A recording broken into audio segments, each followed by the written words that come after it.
Olá meninas, eu sou Patrícia Mangueira e queria falar com vocês hoje sobre probióticos. Aposto que você imagina que os probióticos servem apenas para tratar distúrbios intestinais. Então você está muito enganado. Fica comigo até o final desse vídeo e você vai descobrir que os probióticos servem para prevenir e tratar diversas doenças que você nem imagina. Se você gostar do vídeo, deixe o seu like aqui embaixo. Pode se inscrever no nosso canal e também ative as notificações para você ficar sabendo de mais vídeos como esse.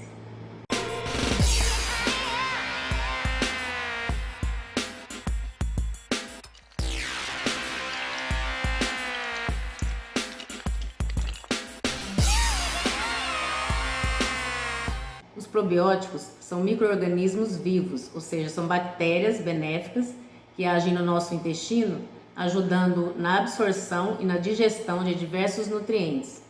Elas estimulam o nosso sistema imunológico e diminuem a nossa propensão a diversas doenças.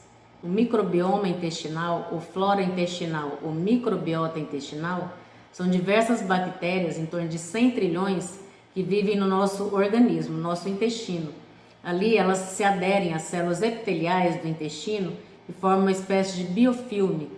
Então elas vão atuar no nosso metabolismo, favorecendo nosso sistema imunológico e prevenindo diversas doenças. Antigamente se imaginava que a nossa microbiota intestinal era formada apenas por bactérias patogênicas, ou seja, as bactérias que causassem doenças. Depois se descobriu que na verdade a microbiota intestinal é fundamental à nossa saúde. Quando há um desequilíbrio, ou seja, é chamado de disbiose, quando há predomínio das bactérias ruins sobre as bactérias boas, isso está relacionado a um grande número de doenças. A colonização do nosso intestino pelas bactérias promove também a nossa proteção contra outros tipos de infecções, porque essas bactérias produzem bacteriocinas, que são substâncias que destroem outras bactérias, destroem as bactérias ruins, favorecendo então a manutenção da nossa saúde. Então a atuação do probiótico é agir sobre a nossa microbiota intestinal, promovendo um equilíbrio, favorecendo que se predomine as bactérias boas. Isso faz com que as bactérias patogênicas não consigam se instalar naquele ambiente. Os probióticos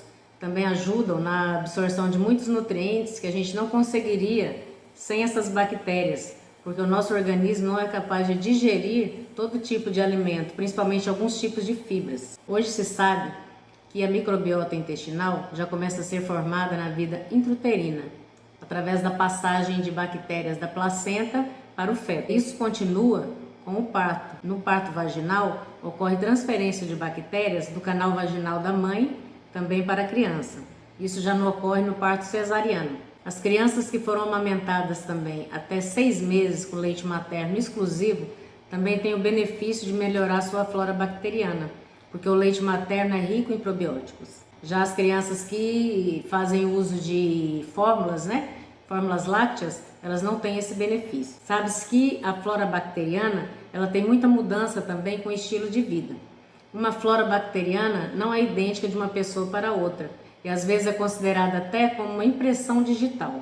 Não é igual nem em gêmeos idênticos. O microbioma é tão importante para a nossa saúde que em 2008 o Instituto Nacional de Saúde dos Estados Unidos, o National Institutes of Health, começou um projeto que chama Projeto Microbioma Humano, que é semelhante ao projeto Genoma Humano. Nesse projeto, os cientistas estudam como o microbioma pode afetar nossa saúde e nossa doença, e tentam encontrar a prevenção e a cura de diversas doenças que hoje para nós são desafiadoras. Esse estudo é feito em diversas áreas do nosso corpo, onde se concentram micróbios, inclusive a pele, só que ele se concentra principalmente no intestino, que é onde está a maior parte dos micróbios do nosso organismo. O intestino, ele tem o seu próprio sistema imunológico, que é chamado tecido linfóide associado ao intestino, que em inglês é uma sigla chamada GAUT. Sabemos que 70% do sistema imunológico do nosso corpo está concentrado nessa região. Quando a gente imagina isso, 70% está concentrado no intestino, a gente começa a imaginar a importância do intestino para a nossa imunidade. Isso ocorre por quê? Porque o intestino, ele é a fronteira do nosso organismo com o meio externo, além da pele, é claro, mas sabemos que a maior parte dos micro-organismos estão concentrados no intestino. Então as células imunes ali do intestino, quando tem algum problema, quando ele vê que tem algum organismo estranho, ele alerta o sistema imunológico das outras partes do corpo para já ficar de alerta, ficar em prontidão. Então não há como negar que o intestino está ligado a diversas ações fisiológicas no nosso organismo.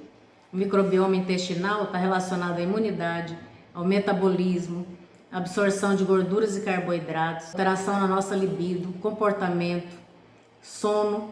Ele define, ajuda a definir se a gente vai ser gordo ou magro, ajuda a definir se a gente vai ter algum tipo de alergia ou não. Então ele está intimamente relacionado com o tipo de doença que a gente possa vir a desenvolver. Mesmo que você não sofra de alguma doença inflamatória, alguma doença degenerativa, a disbiose, ou seja, a alteração ali no microbioma, pode ser a sede de diversos distúrbios, como dor de cabeça, ansiedade, depressão, negatividade em relação à vida. Então, os novos estudos sobre o microbioma pode ser uma fonte ali para o tratamento e a prevenção de quase todas as doenças degenerativas e as doenças inflamatórias. As descobertas mais recentes mostram que o microbioma pode atuar em diversas frentes. Primeiro, ajuda na digestão e na absorção de nutrientes. Então, essas bactérias que estão no nosso intestino conseguem digerir alimentos que a gente não consegue, que o nosso organismo não consegue, como diversos tipos de fibras. Isso ocorre a produção e também a absorção de diversas vitaminas que a gente não conseguiria sem essas bactérias. Outra forma de atuação é desintoxicação. Essas bactérias, elas identificam as toxinas que porventura entrem no nosso organismo e neutralizam essas toxinas. O microbioma também atua contra outras bactérias patogênicas. Por quê? Primeiramente, eu falei que eles atuam como um biofilme, elas ficam aderidas ali à mucosa intestinal, impedem que outras bactérias patogênicas, se instalem naquela região. Além disso, elas produzem bacteriocinas, que são substâncias que vão matar bactérias patogênicas. Além de bacteriocinas, elas podem produzir também substâncias boas, são os neurotransmissores, que vão atuar em diversas áreas do organismo e também vão atuar no cérebro. O microbioma também age principalmente no sistema imunológico, eles modulam as células imunológicas. Isso impede que a gente tenha infecção de repetição e também impede que a gente tenha doenças autoimunes, que são aquelas doenças em que o organismo ataca as próprias células do próprio organismo. Então, o nosso microbioma está interrelacionado com todas as sensações do nosso organismo, de uma forma ou de outra, tanto as sensações emocionais quanto as sensações físicas. Então, a gente tem que prestar atenção. Como está nosso microbioma? É um microbioma saudável? Está cheio de bactérias do bem? Ou esse microbioma está doente, tem várias bactérias patogênicas? Diversos estudos já estão mostrando como o microbioma age nas diversas doenças. Então, primeiro, nós temos a prevenção e tratamento de doenças do intestino, como a colite, síndrome do intestino irritável, doenças inflamatórias intestinais, como a retocolite ulcerativa e a doença de Crohn, e várias outras doenças que acometem o intestino. De que forma que eles podem melhorar isso? Sabe-se que a disbiose, que é o desequilíbrio, pode provocar diversas substâncias, produz ali diversas substâncias inflamatórias. E essas substâncias inflamatórias vão atacar a mucosa do intestino, ajudando o desencadeamento dessas doenças. Então, os probióticos agiriam diminuindo essa inflamação. Existe um estudo mostrando no tratamento da retocolite, por exemplo, uma combinação utilizando 8 tipos de probióticos foi eficaz na remissão da retocolite ulcerativa. O que é a remissão? É o paciente ficar assintomático depois que fez uso dos probióticos. Também na síndrome do intestino irritável, uma das causas é o supercrescimento bacteriano no intestino delgado. Porque o intestino delgado ele tem bactérias, mas tem menor quantidade do que o cólon, que é o intestino grosso. Então o que acontece? As fibras, ao invés de serem digeridas no intestino grosso, como é o de hábito, começam a ser digeridas no intestino delgado. E há a produção de grande quantidade de gases nesse local. O intestino delgado não consegue eliminar esses gases tão facilmente quanto o intestino grosso. E o paciente começa a ter quadros de inchaço abdominal, distensão, muitas cólicas, que é um quadro clássico de síndrome do intestino irritável. À medida que o probiótico corrige a disbiose, ele atua beneficamente também no tratamento dessa doença. Os probióticos também são benéficos na prevenção e tratamento de doenças autoimunes. Quais são elas? Lúpus, diabetes tipo 1, artrite reumatoide, psoríase, entre outras. Nas doenças autoimunes, o corpo começa a produzir anticorpos contra ele mesmo, contra as próprias células, que são saudáveis a princípio. Isso pode ser decorrente de uma disbiose, porque na disbiose ocorre a produção de várias substâncias nocivas e que podem desencadear esse processo. À medida que os probióticos fazem modulação no sistema imunológico, provavelmente eles conseguem diminuir a propensão ao desenvolvimento dessas doenças. Os probióticos podem ser úteis na prevenção e tratamento também de doenças mais graves, como câncer. Foi feito um estudo com camundongos, em que um grupo de camundongos recebeu agentes cancerígenos na alimentação. Só que esse grupo também recebeu alimento probiótico. Em contrapartida, o segundo grupo recebeu apenas alimentos cancerígenos. O que aconteceu? No primeiro grupo, a maior parte dos camundongos não desenvolveram tumores. E ao contrário, aconteceu no segundo grupo. A maior parte desenvolveu tumor porque não tinha a ação do probiótico. Como é que é feita a ação anticancerígena do probiótico? Especula-se que uma das ações seja a produção de ácidos graxos de cadeia curta no intestino. Então, a nossa microbiota, quando ela está digerindo a fibra, está fazendo a fermentação, ela produz principalmente o butirato, que é um ácido graxo de cadeia curta, e ele é um anticancerígeno. Alguns estudos também mostram que alguns tipos de probióticos, como contendo lactobacilos e bifidobactérias, eles evitam as mutações nos genes, então favorecendo a prevenção contra o câncer de cólon, principalmente. Os probióticos também atuam beneficamente prevenindo e tratando diabetes tipo 2. Alguns estudos científicos mostram que a suplementação de probióticos nesse tipo de pacientes com diabetes tipo 2 reduzem as taxas de açúcar no sangue, o índice glicêmico, e reduz também a resistência à insulina. Também alguns outros estudos científicos mostram que o tipo de microbiota que o diabético tem pode estar estritamente relacionado com o desenvolvimento de complicações, como a retinopatia diabética, o pé diabético, insuficiência renal, hipertensão arterial e até mesmo o desenvolvimento do Alzheimer. Então podemos ver que modificações na microbiota intestinal pode prevenir o diabetes, pode tratar e ajudar na prevenção das complicações. Os probióticos também são importantes no combate às doenças urogenitais, como vaginose, candidíase, infecção urinária. Então, ali no canal vaginal, as bactérias que predominam são os lactobacilos, que são os nossos conhecidos probióticos. Essas bactérias, elas ficam produzindo ali no canal vaginal duas substâncias principais, ácido lático e peróxido de hidrogênio, que vão inibir o desenvolvimento de bactérias patogênicas ali no local. Quando há um desequilíbrio, ocorre, então, um predomínio das bactérias patogênicas sobre os lactobacilos. Isso é chamado de vaginose. A mulher começa a ter vários sintomas, como corrimento, pode ter coceira vaginal, né? E até 1/3 das mulheres podem desenvolver essa vaginose. Estudos também mostram que a disbiose, o desequilíbrio ali na região vaginal, pode provocar várias outras, como a candidíase, que é o predomínio da cândida na região vaginal, que é a infecção fúngica, e também infecções urinárias, até infecções urinárias recorrentes. Há evidências de que as mulheres que utilizam alimentos fermentados com frequência têm menos índice dessas doenças urogenitais do que as mulheres que não utilizam esses alimentos. Os médicos atualmente estão recomendando associar probióticos ao tratamento das vaginoses, das infecções fúngicas e até das infecções urinárias, principalmente aquelas que já têm histórico de ter essas doenças de repetição. Fora do país, ocorre o uso tanto de suplementação oral para o tratamento das vaginoses, quanto também de supositórios vaginais, que especula-se até que tem uma ação melhor, porque está agindo localmente. Os probióticos também são importantes na perda de peso, no emagrecimento em adultos. Um estudo da revista Nature, de 2006, mostrou que o microbioma de pessoa magra é bem diferente daquele microbioma de pessoa obesa. Isso porque na pessoa obesa ocorre uma menor variedade de bactérias e também as bactérias predominantes são aquelas que digerem mais carboidratos. A principal delas é o bacterióides. Então a pessoa obesa, quando ela ingere uma determinada quantidade de carboidrato, ela absorve mais carboidratos do que aquela pessoa que tem uma flora bacteriana com menos bacterióides. Isso faz com que ela ganhe mais peso. Então a pessoa obesa, na hora que ela come, ela está ganhando mais peso do que aquela pessoa magra que tem uma microbiota diferente. Em 2013, postulou-se a hipótese de que as bactérias seriam capazes de influenciar na vontade dos seus hospedeiros. tanto na vontade de se alimentar quanto na sensação de saciedade.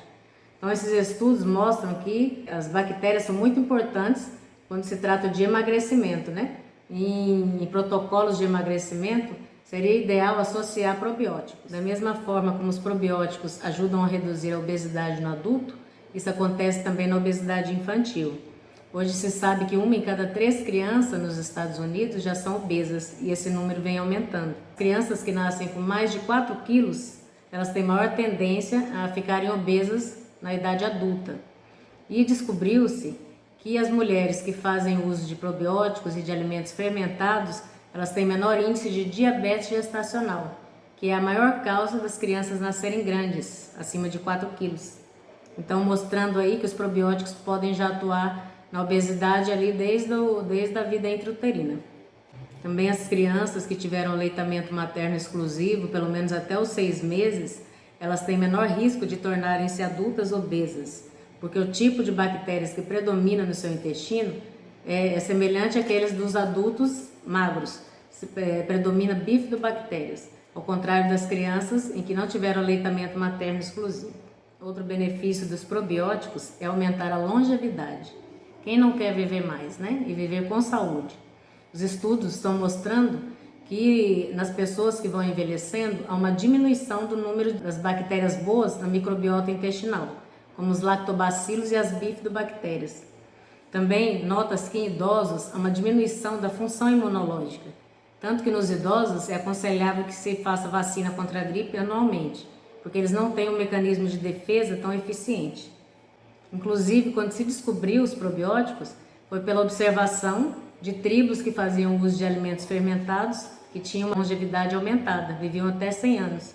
Quando se foi descobrir, era pela alimentação fermentada e foi então que se descobriram os probióticos, mostrando que a alimentação rica em probióticos favorece a longevidade. Os probióticos podem ajudar a reduzir a pressão arterial, porque as bactérias boas produzem substâncias que vão ajudar a reduzir esses níveis pressóricos. Os probióticos ajudam no combate à ansiedade e à depressão.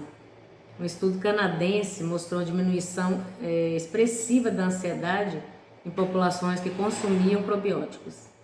Especula-se que isso se deva à produção de triptofano e de serotonina, que são neurotransmissores produzidos ali na microbiota e que vão pela corrente sanguínea agir ali no sistema cerebral, diminuindo, a ansiedade, diminuindo a depressão. Os probióticos também podem combater o estresse à medida que eles são moduladores hormonais. Eles podem diminuir os níveis de cortisol e de adrenalina, que são os hormônios do estresse. Os probióticos podem ajudar a combater o autismo. Sabe-se que o autismo tem um componente genético importante, mas ele também pode ser agravado por fatores ambientais, como toxinas, bactérias. Embora as pesquisas com probióticos e autismo ainda estejam em fase inicial, sabe-se que a microbiota do indivíduo autista também é bem diferente da microbiota de uma pessoa que não tem autismo, especulando-se então que modulação na microbiota poderia levar a melhora no espectro autista. Os probióticos são importantíssimos também para as pessoas que têm intolerância à lactose, que não conseguem digerir a lactose adequadamente. Por quê? No intestino delgado a lactose não está sendo digerida, mas quando chega no intestino grosso, que há um microbiota ali importante que consegue digerir a lactose, a pessoa consegue digerir a lactose, amenizando então os sintomas, de distensão abdominal, muitos gases produzidos ali. Outro benefício do probiótico é a regulação do trânsito intestinal. Benefício esse conhecidíssimo, Quem nunca usou probiótico para combater uma diarreia, para melhorar o trânsito intestinal? O uso do probiótico é importante tanto na obstipação, que é o intestino preso, prisão de ventre, quanto na diarreia, porque facilita ali a digestão e facilita que o bolo fecal seja transportado sem se liquefazer. Então melhora a prisão de ventre e também melhora a diarreia. Estudos mostram que no tratamento da diarreia, as cepas mais importantes geralmente são as que têm lactobacilos e a que tem a levedura Saccharomyces. Os probióticos também são muito importantes na prevenção de alergias. Sabe-se que os distúrbios na composição da microbiota, o momento da colonização e a diversidade podem levar a diversos distúrbios alérgicos. Especula-se então que a suplementação com probióticos e a ingestão de alimentos probióticos possam reduzir bastante esse componente alérgico. Já hoje, a Organização Mundial de Alergia, nas suas diretrizes, preconiza o uso de probióticos, também de prebióticos e simbióticos, que eu vou falar daqui a pouco, na prevenção e no tratamento de alergias. Com os estudos que estão acontecendo, né, deve-se descobrir aí quais são as cepas mais indicadas, né, a quantidade, quais os probióticos que deverão ser utilizados, né, com mais frequência para essa condição. Os probióticos também são importantes na prevenção e tratamento da asma, que também faz parte do componente alérgico, né? Estudos mostram que a disbiose está estritamente relacionada ao desenvolvimento de componente asmático. Além dos benefícios já citados, existem outros benefícios também que não estão tão estudados e benefícios que os probióticos podem trazer que a gente nem imagina. Então é importante definir o que produz um microbioma saudável e o que pode prejudicar nosso microbioma. Não há como mudar a forma como você nasceu, como você foi amamentado, a microflora que se desenvolveu em você quando você era bebê. Mas pode haver uma mudança no estilo de vida que altere a nossa microbiota. Então, mesmo aquelas pessoas que nasceram de parto normal, que foram amamentadas no peito, pode ter uma microbiota doente, dependendo do estilo de vida que ela está levando, e ao contrário, uma pessoa que possa ter nascido de um parto cesariano, não ter sido amamentada com um aleitamento materno exclusivo e ela ter, por exemplo, uma microbiota saudável. A boa notícia é que você pode mudar seu microbioma através de mudanças alimentares, mudanças no estilo de vida. Pode ter um microbioma mais saudável e nutrido, o que pode destruir a nossa microbiota intestinal. Vários fatores. Entre eles, primeiro, a não ingestão de alimentos que possam nutrir as bactérias saudáveis, permitindo a proliferação de bactérias ruins. Segundo é o estresse, que está estritamente relacionado com a destruição da flora bacteriana saudável. E terceiro é a ingestão de alimentos que possam prejudicar essa flora intestinal, ou de uso de substâncias que possam prejudicar. São eles: a alimentação rica em açúcar e glúten, podem permitir a proliferação de substâncias patogênicas, uso de antibióticos, uso de anti-inflamatórios, alguns tipos de pílulas anticoncepcionais, entre outros fatores. Então, sabendo disso, quando você tiver uma infecção, pense 2 vezes antes de começar a tomar antibiótico por conta própria, porque você vai estar destruindo sua flora bacteriana. Porque os antibióticos destroem todo tipo de bactéria, tanto as boas quanto as ruins. Vai combater a infecção, mas também vai destruir sua flora bacteriana saudável. Ideal é que não seja feita automedicação. Se houver alguma infecção, é necessário orientação médica. Caso o médico prescreva um antibiótico, você deve tomá-lo de acordo com a prescrição médica no tempo adequado e não ficar utilizando antibióticos por conta própria. Isso é mais importante ainda na criança, que está começando a desenvolver a microflora bacteriana. Em crianças deve ser evitado, somente com orientação médica. E como podemos nutrir um microbioma saudável? Primeiro, evitando os fatores de estresse que destroem o microbioma, evitando tanto quanto possível, que são o cigarro, antibióticos, anti-inflamatórios, entre outros. Segundo, evitando a ingestão de carboidratos e grãos em geral. A dieta ocidental é basicamente rica nesses grãos e os açúcares geralmente servem de alimento, fazem proliferar as bactérias patogênicas, preferencialmente. E por último, escolhendo alimentos ricos em probióticos e também prebióticos.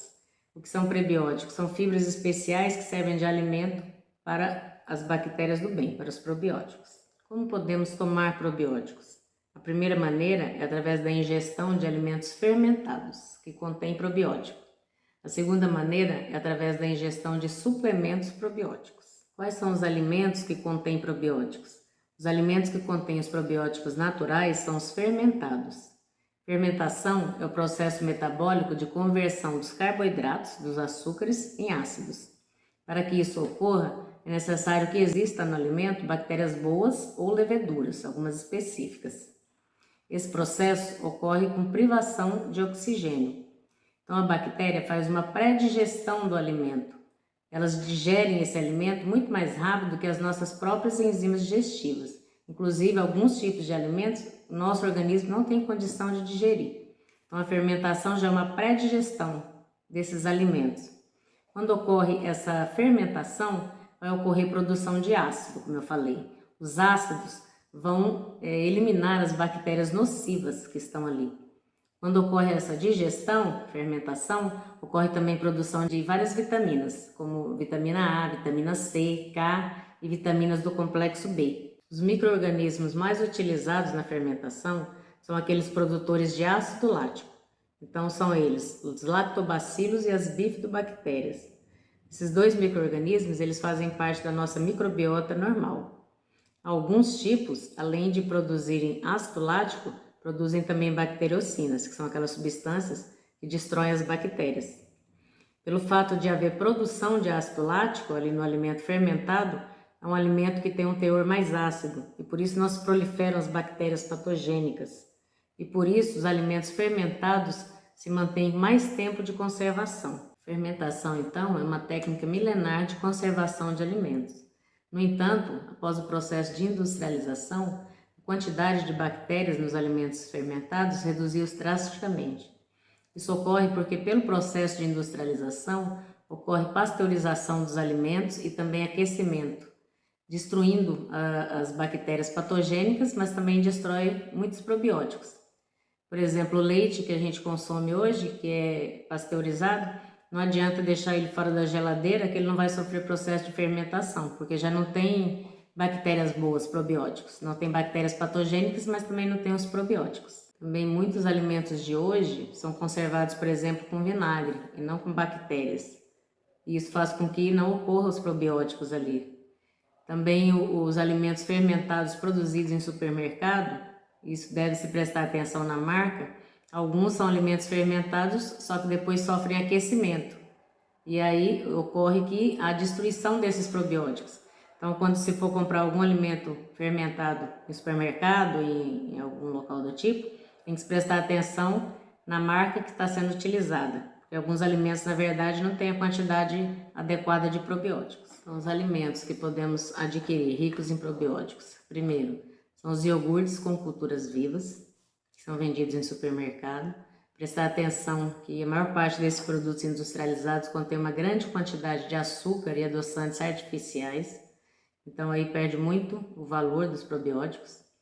Também temos os leites fermentados, como Yakult, Activia, que são vendidos em supermercado e que são ricos com lactobacilos. Temos também o kefir, que é o tipo de um iogurte, é um alimento derivado da fermentação do leite. Então nós temos os grãos de kefir, que são uma cultura de bactérias e também leveduras, que se coloca para fermentar no leite e ele vai formar essa pasta como se fosse um iogurte, que é delicioso o sabor, já é bastante conhecido no nosso meio. O que a gente produz em casa tem muito mais valor nutricional do que aqueles que a gente compra em supermercado, pelos fatores que eu já falei da industrialização e a adição também de muitos açúcares.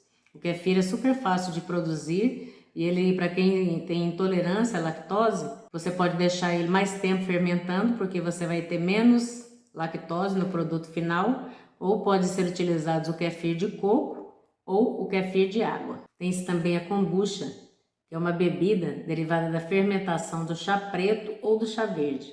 Então se colocam as bactérias e as leveduras junto com esses componentes e se adiciona açúcar, geralmente açúcar demerara, por exemplo. Quando ocorre a fermentação, o resultado final é uma bebida bastante refrescante. Lembrando que quanto maior o tempo de fermentação, menos açúcar vai ficar na bebida, né? Vai ficar mais o alimento nutricional mesmo. Então é bom deixar bastantes dias de fermentação, em torno de 3 dias. É um alimento que também se compra em supermercado, já está bastante conhecido, né, no nosso país. Compra gelado, é uma bebida bastante gostosa, pode ser adicionada a algumas frutas. Geralmente eles colocam junto com aquelas frutas low carb, né, algumas ervas. É uma bebida bastante refrescante e deliciosa. Outro alimento rico em probióticos é o tempê, que é um alimento fermentado à base de soja. Muitos veganos utilizam como substituto da carne. Ele pode ser ralado sobre a salada. É um alimento que tem um alto valor nutricional e é bastante rico em vitamina B12. Outros produtos também à base de soja são o miso e o natto. Todos são vendidos já em casas especializadas, casas de produtos naturais. Também temos o kimchi, que é um alimento coreano, que agora se difundiu no Brasil. Ele é preparado, a base dele é a selga, que é uma hortaliça, mas podem ser utilizadas outras hortaliças também. É um alimento bastante condimentado e bem apimentado. Supõe-se que existam mais de 100 tipos de kimchi. Depende da forma como ele é preparado, depende do ingrediente principal que você utiliza, se é a selga ou não. Então, há várias formas de preparo. Ele contém, além de vários probióticos, grande fonte de cálcio, de ferro e também contém muitas vitaminas. O único problema dele é que ele é bastante picante. Outro alimento fermentado é o chucrute, que é bastante conhecido na nossa culinária, né? Que é o repolho fermentado.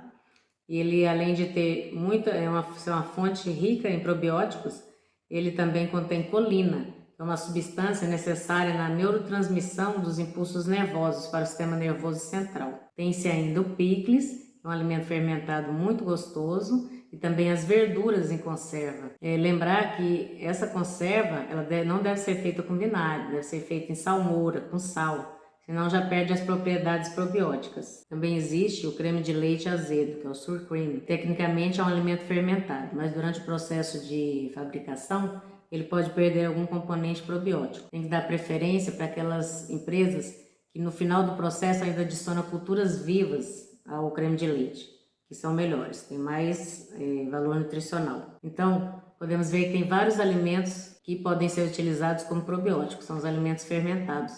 O ideal é que se consuma pelo menos um tipo de alimento fermentado por dia, principalmente aquelas pessoas que já estão fazendo uso de antibiótico, que já estão com a flora comprometida. Além dos alimentos probióticos, temos os suplementos prebióticos, que podem ser ingeridos na forma de cápsulas, líquidos ou sachês. Esses sachês, eles podem ser diluídos em líquidos ou água ou algum suco natural, mas não podem ser adicionados a bebidas muito quentes, porque senão perde o valor probiótico. As bactérias boas ali são destruídas. Quanto maior a quantidade de bactérias e a diversidade de bactérias em um suplemento, será melhor, porque mais rápida a flora será restituída, né? A flora intestinal. Também esses alimentos eles devem ser ingeridos logo após ou logo antes das refeições, porque o alimento vai ajudar com que as bactérias consigam ultrapassar ali o suco gástrico e chegar no intestino sem serem destruídas. Todos os probióticos devem ser consumidos dentro do prazo de validade, para não perder o valor probiótico dele. E também eles devem ser consumidos por pelo menos 4 semanas. Também antes de se adquirir um suplemento probiótico, você deve prestar atenção para que aquela cepa de probiótico é mais indicada. As bactérias têm os genes diferentes, então para alguns tipos de bactérias elas agem mais no sistema imunológico, outras agem mais na diarreia, por exemplo. Os micro-organismos testados hoje como probióticos são aqueles que produzem ácido lático, que são as bifidobactérias e os lactobacilos, além de uma levedura que é a Saccharomyces, principalmente a Saccharomyces boulardii. O interessante dessa levedura, que é um fungo, é que ele não é destruído por antibiótico. Então, se a pessoa estiver fazendo, por exemplo, uso de antibiótico, ela pode fazer uma suplementação ao mesmo tempo com a Saccharomyces, porque ela não será destruída e vai manter a flora intestinal. Então, como podemos ver, o conhecimento que se existe hoje sobre probióticos são apenas das bactérias que produzem ácido lático e da Saccharomyces. Existe uma infinidade de micro-organismos que são desconhecidos. Então, o conhecimento da microbiota intestinal e de probióticos ainda há muita coisa a ser estudada. E como é que deve ser feita a escolha, se eu opto por um alimento probiótico ou por um suplemento? Como regra geral, deve-se fazer ingestão de pelo menos um alimento fermentado todos os dias. Se houver necessidade de uma suplementação para algum problema específico, como uma candidíase, alguma doença específica, uso de antibiótico, aí que deve-se usar a suplementação. O ideal é que com uma orientação médica, né, que seja mais específica. Mas se eu quiser fazer suplementação diária, eu posso? Pode-se fazer suplementação diária. O problema é que os suplementos probióticos são bastante caros. Então, às vezes, uma suplementação por um tempo mais prolongado pode se tornar um pouco inviável. Também deve-se fazer ingestão de alimentos prebióticos. O que são prebióticos? São fibras digestivas que não são digeridas pelo nosso organismo, mas que são digeridas pelas bactérias benignas do intestino. Quando essas fibras são digeridas, a produção de ácidos graxos de cadeia curta, que vão deixar nosso intestino mais saudável. As fibras prebióticas, geralmente elas não servem de alimento para as bactérias patogênicas, não conseguem digerir essa fibra. E por isso ocorre proliferação das bactérias benignas, tornando nosso microbiota melhor. Lembrando que o açúcar comum, ele não é um alimento prebiótico. Ele pode ser digerido por várias bactérias patogênicas, principalmente, por exemplo, bactéria que causa cárie. Então, ele não é prebiótico. Apenas algumas fibras alimentares. As fibras prebióticas incluem a inulina, os fruto-oligosacarídeos, que são conhecidos como FOS, e os galacto-oligosacarídeos. Todos são digeridos pelas bactérias benignas. Estima-se que para cada 100 gramas de fibras prebióticas ingeridas, aumenta-se em torno de 30 gramas de bactérias benignas no intestino. Fibra prebiótica pode ser utilizada sozinha ou juntamente com os probióticos. Quando eles são utilizados em conjunto, tem-se um efeito melhor da ação dos probióticos, porque ocorre uma maior proliferação dessas cepas, porque tem um alimento junto, e também eles permanecem mais tempo no intestino, provocando suas boas ações. Quando em um alimento, em um suplemento, existe probióticos junto com os prebióticos, esses alimentos são chamados de simbióticos. Da mesma forma que para os probióticos, os prebióticos podem ser utilizados via suplementação, inclusive esses prebióticos podem ser incluídos em vários produtos industrializados, inclusive em fórmulas infantis.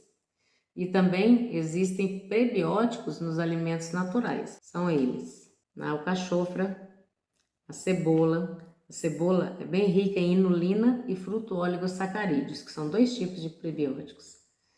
Banana verde e biomassa de banana verde. No alho, o alho contém 11% de suas fibras de inulina e 6% de FOS. O alho poró, que é da mesma família do alho e da cebola, tem 16% de fibras do tipo inulina. O iapom, que é um tipo de batata. A chicória, 47% das fibras são compostas pela inulina. O dente de leão, que é consumido em forma de chá. E o aspargo, que oferece 2,5 gramas de inulina a cada 100 gramas, além de outros alimentos. Existem também 2 conceitos importantes, que é interessante vocês ficarem sabendo, que são os pós-bióticos. Pós-bióticos são substâncias produzidas pelos probióticos, substâncias benignas, e que podem ser utilizadas também em forma de suplementos. E os parabióticos, que são micro-organismos já inativos, ou seja, mortos, mas que ainda conseguem exercer ação benéfica no intestino. Quanto tempo se leva para reabilitar um microbioma doente ou disfuncional?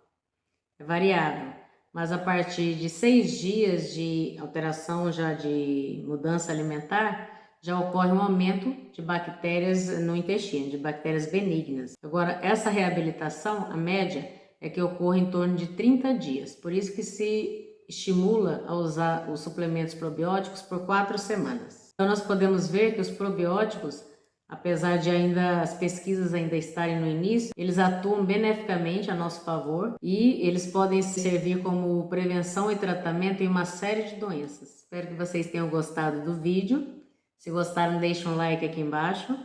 Vocês podem ativar as notificações também para ficar sabendo de mais vídeos como esse. Até o próximo vídeo.